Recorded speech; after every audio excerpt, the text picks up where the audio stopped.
This is TPL Local Halifax. Thanks for joining us.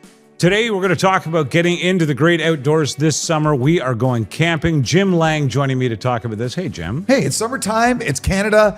We're avoiding the USA like the plague, like they have Ebola, and we're spending our money in this great country, and we're enjoying the great outdoors. All right, well, let's talk about that. You know, camping, and we'll talk about the iconic camping that you and I grew up with, which is still a big part of Canadiana and our summers. Yeah. But I want to tell you about some of the cool different styles. There's different versions of camping in Canada now. Yeah, there is. How about this? Glamping. Luxury tents, domes, and yurts. Everybody loves a good yurt. And safari-style accommodations have exploded into popularity, Jim. I mean, this is where you go and you get like king-size beds. Yes. You've got electricity, private bathrooms. Wi-Fi. Hot tubs. Yes. Hot tub camping, baby. So you're technically in a campground. I know we were years ago with our family in the national park in Prince Edward Island. And you're basically overlooking the Atlantic Ocean. It's beautiful. It's incredible. And the sand is white. And we were in a tent trailer, but they had yurts, the luxury for the glampers in the property. What exactly is, and I don't want to sound like, I don't want to movie quote this, but what is a yurt? It's like a dome, and it's got a wood frame with a canvas tent. All right. And I think it comes from like sort of South Asia, like Afghanistan and Nepal and countries like that. And that's how they would live in these yurts. And they're really cool structures in a lot of different places you can rent them. And they have the beds and like. All right, we'll show one of these here and we'll have a look. Yeah, absolutely. So I guess they use the yurts, by the way, as sort of the base on which they start to, I guess, fancify and create elegant the camping experience, which I don't know. It seems kind of at cross purposes. How about this? Tiny cabin and off-grid stay. So now people are building these tiny homes.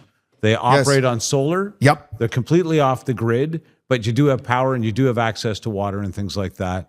That sounds like a fun way to do it. And they have what they call the dry toilets or the compostable toilets. Right. And so that's become a big thing as well. It was Cavendish National Park, the Cavendish PEI, which is right on the water. That's the one. It's so beautiful. You go through there's sort of seagrass and you're on white. It looks like flour, the sands and the campground. You wake up in the morning and the sun's over the Atlantic Ocean. You're right there. It is one of the most impactful things on that trip that I did. And it was the last point before we started heading back. Yeah. And we spent an extra day just because, first of all, it was wide open. And you might remember that park as being wide open. Yeah. Not a huge amount of trees and stuff like that, which meant there was a huge amount of interaction between people that were from all over the world. Yeah. We met people from Germany, from Asia. We met Canadians. And you're just chit-chatting with your neighbors. Yeah, it was very nice. How about this one, Jim? Dark sky camping. Camping specifically to view the stars and the northern lights. So Bruce Peninsula National Park has it. Grasslands National Park has it.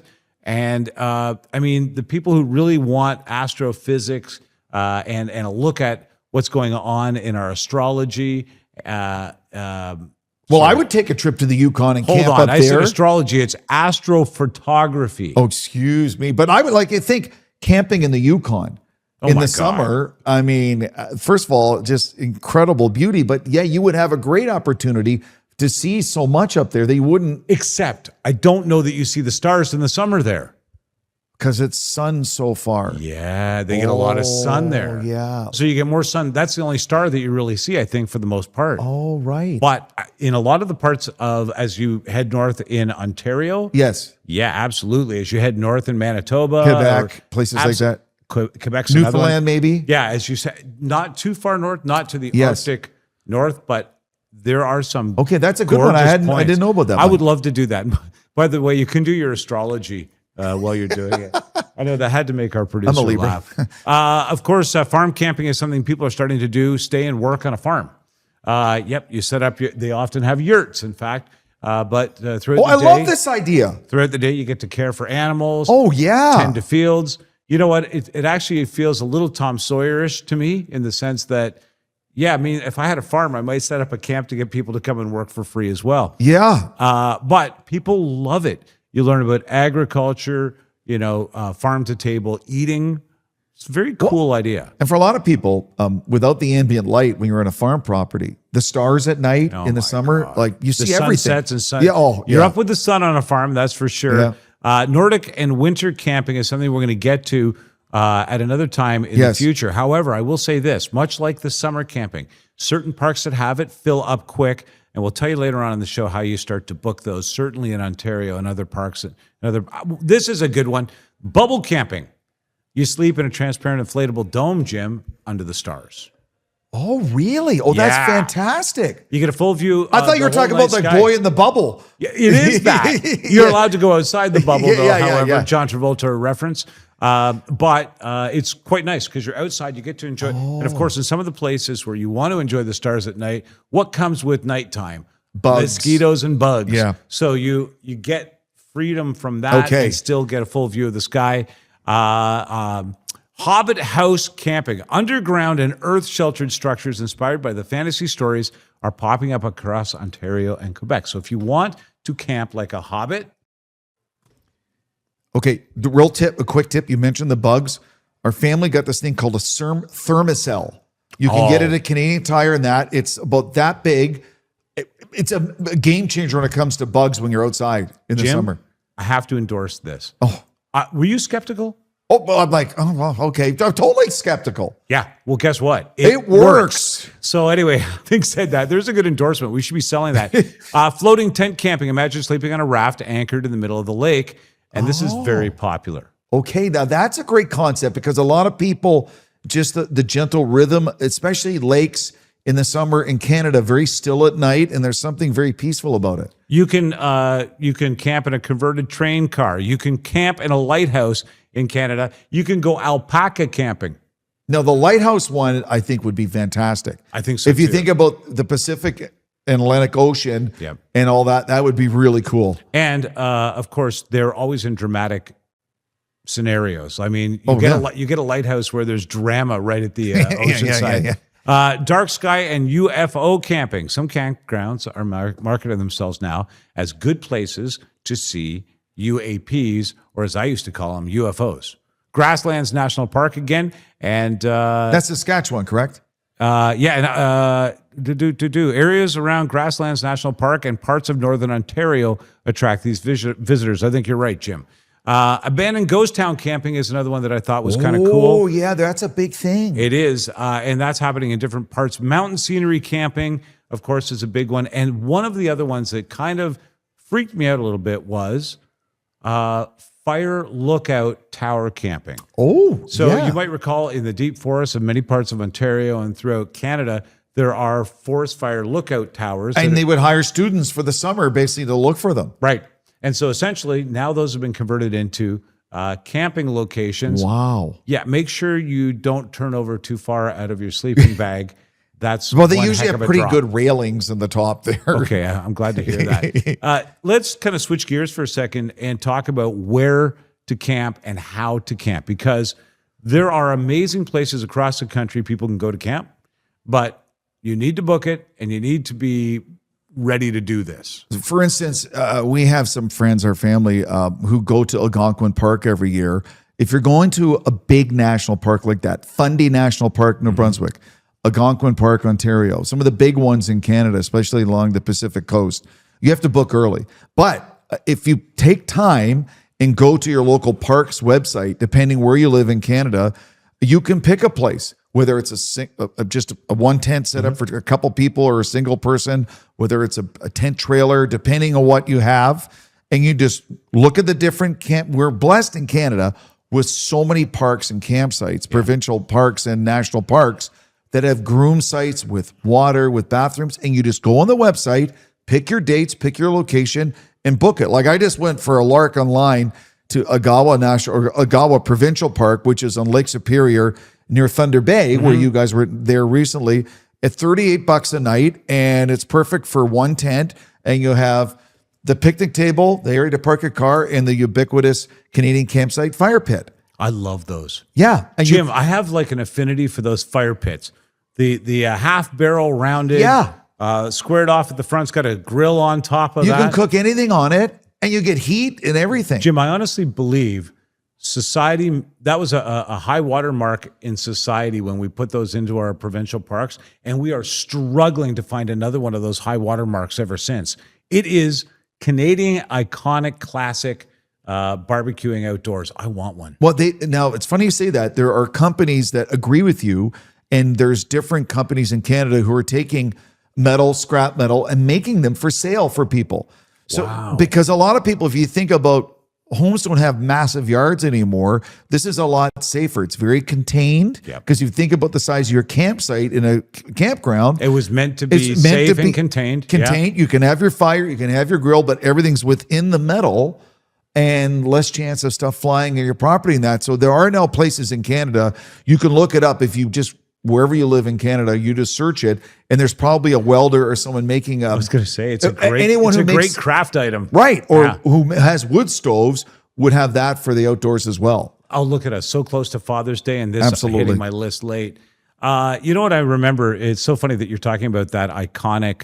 So let's talk about the iconic campsite here in Canada. You got your picnic table. Yeah. You've got your semi-level site, although depending on what your level is. Yeah. Depending on where you are, you might have to do a little bit of leveling. Some are more level than others. Exactly.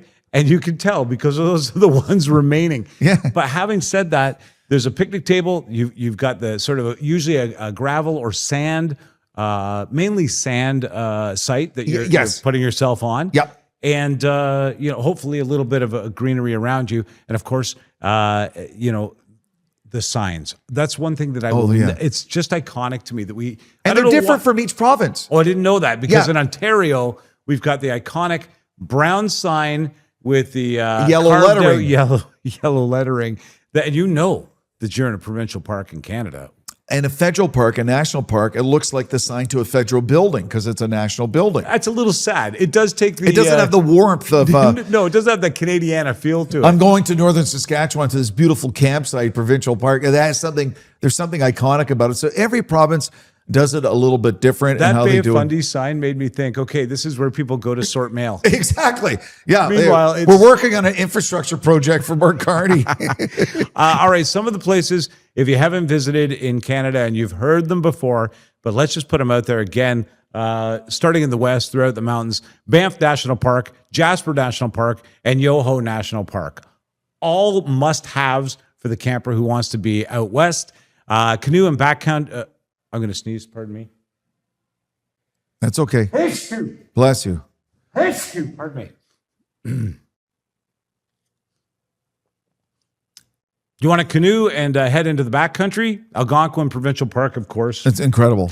Killarney Provincial Park, another one. I've been there. That's amazing. And I haven't been to this one. Quetico Provincial Park. It's so remote, and it's considered to be one of the world-class paddling areas. I have not been there. Maybe I've said it wrong. Let me know in the remarks. Ocean and coastal camping, Pacific Rim National Park Reserve. I saw this when I was out west, and I thought to myself, this would be a really beautiful place to begin or end a journey, even if camping was only a portion of what you were doing. I forgot because our oldest daughter lives in Edmonton, and she's been there. It's called Elk Island National Park. I saw that on my journey. They have elk, bison. It's incredible. And you can day camp, sleep over, canoe there, and the wildlife and the nature. With wildlife like that, you don't really have to take groceries with you. I'm pretty sure that's just for show. Oh, okay. Yeah. Northern and unique experiences you might want to look. Oh, by the way, Cape Breton Highlands on the coast, incredible. And we've mentioned Fundy National Park, which is really, if you're going to pick one park that really represents that part of Canada, Fundy is an essential one. Now, if you're in Quebec, there's one just east of Rimouski. It's right on the St. Lawrence River, and it's where the salt water meets the fresh water. Right. And it's called Parc National du Bic, or Bic Park. Right. And when you're there, there's like rabbits and all these animals just wandering around. And when you go to the water, you'll see seals in the saltwater part. But if you go to the freshwater, it's different wildlife. And that's incredible. Because, right? Right. It's a stunning park. And probably certain species that only thrive in that mix of brine and freshwater. Yes. Wow. And I know there's I believe it's in the Chicoutimi area.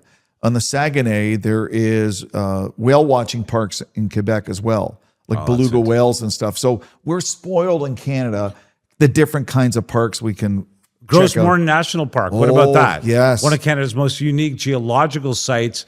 The landscape there, like nothing else you'll see anywhere in the world. Grasslands National Park, we keep mentioning. And Tombstone Territorial Park, the Patagonia of the North. Because of the mountainscapes, because of the temperate forests and things like that are mixed within it. And that brings waterfalls and riverways and excellent paddling experiences. You know what else we have in Canada people don't realize? What's that? We have deserts. What? Yeah. What? Southern Saskatchewan. Yeah. And the southern Okanagan Valley towards the American border. There are desert kind of geography there.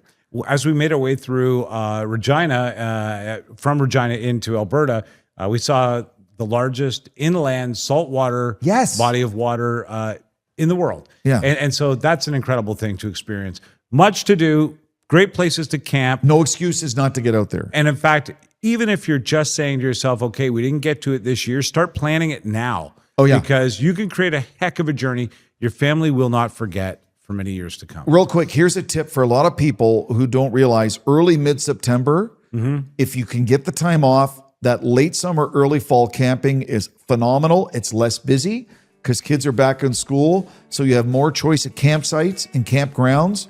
And that time of year is phenomenal to be in the great outdoors. The fall and winter camping, I think we should hit it as Yeah. we get to the end of the summer here and get prepped. Thanks, Jim. I appreciate this. Looking for reliable and convenient personal safety products? Less Lethal has you covered. As Canada's only authorized Byrna distributor, we provide a range of products for recreation, protection, and security. Explore our Byrna launcher lineup, including the LE, SD, TCR, and Mission 4, designed for different levels of performance and protection needs. We also offer the Banshee personal safety alarm, designed to protect children, women, and vulnerable individuals. Because your safety is our top priority. Shop now at lesslethal.ca.